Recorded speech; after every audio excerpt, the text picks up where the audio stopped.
के कई चमत्कारों को आपके सामने लाने के लिए हम सबका एक प्रयत्न है।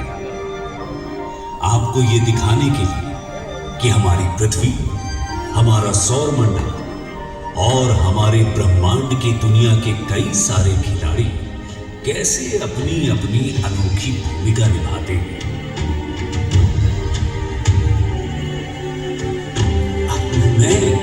अब आप पूछेंगे मैं कौन? मेरा नाम आर्यभट्ट है।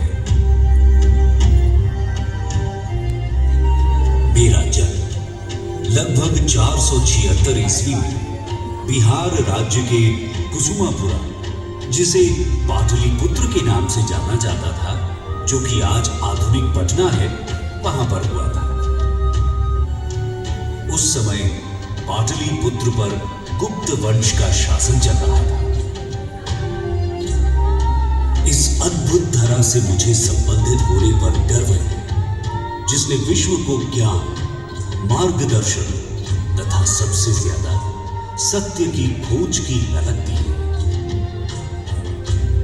मुझे कई खोजों का श्रेय दिया गया है, परंतु मेरी इस असंख्य खोजों की यात्रा में मैं माता सरस्वती को उनके आशीर्वाद एवं उनकी मार्गदर्शन के लिए श्रेय देता हूं। मुझे फोनेमिक नंबर नोटेशन यानी ध्वन्यात्मक संख्या संकेतन की आधुनिक प्रणाली की रचना के लिए जाना जाता है,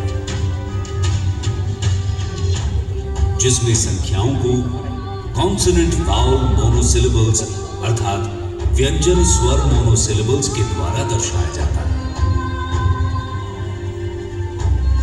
जिसका अब आप सभी उपयोग करते हैं। बाद में ब्रह्मगुप्त जैसे ज्ञानियों ने मेरे कार्य को गणित अर्थात मैथमेटिक्स, कालक्रिया अर्थात कैलकुलेशन ऑफ टाइम तथा गोलपद अर्थात स्फेरिकल एस्ट्रोनॉमी में विभाजित कर दिया। मुझे शुद्ध गणित में पाई का मान निर्धारित करने के लिए जाना जाता है। लैम्बर्ट के ऐसा करने से लगभग 1300 वर्ष पहले। इसके अलावा स्क्वायर अर्थात वर्ग और क्यूब रूट्स अर्थात घनमूल, मेंसुरेशन अर्थात क्षेत्रमिति, क्वाड्रेटिक इक्वेशंस अर्थात द्विघात समीकरण, साइन टेबल अर्थात ज्या सारणी तथा और भी बहुत कुछ। खगोल विज्ञान के क्षेत्र में मैंने सौर और चंद्र ग्रहणों पर गणना देने के लिए प्लेन ट्रिग्नोमेट्री अर्थात समतल त्रिकोणमिति को स्फेरिकल ज्योमेट्री अर्थात गोलाकार ज्यामिति में लागू किया।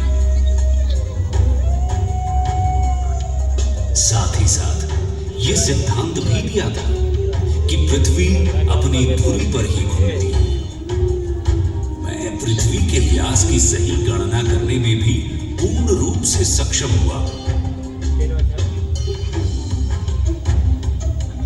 हीलियोसेंट्रिसिज्म अर्थात सूर्य केंद्रीयता के सिद्धांतों सहित मेरी कई गणितीय प्रक्रियाएं आज जटिल खगोलीय गणनाओं का आधार बनती हैं। इसीलिए भारतीय अंतरिक्ष अनुसंधान संगठन अर्थात इसरो ने अपने पहले उपग्रह का नाम मेरे नाम पर रखा था। मैं इस अंतरिक्ष संग्रहालय में आप सभी का पूर्ण रूप से स्वागत करता हूं, ताकि आप मेरे परिदर्शक खुद की तथा साथ ही साथ आपके बाद आने वाली कई पीढ़ियों की सहायता के लिए ज्ञान के प्रति प्रेम, उसका पोषण वह उसकी और भी तलाश करें। ये जानकर हमेशा गर्व महसूस करें कि आप उस भूमि के निवासी हैं, जहां कई महान दार्शनिक व ज्ञानदाता रह चुके हैं, जिनके योगदान ने प्राचीन काल से मानव जाति की अनंतदा सहायता की है। सबसे स्वीकृत ब्रह्मांड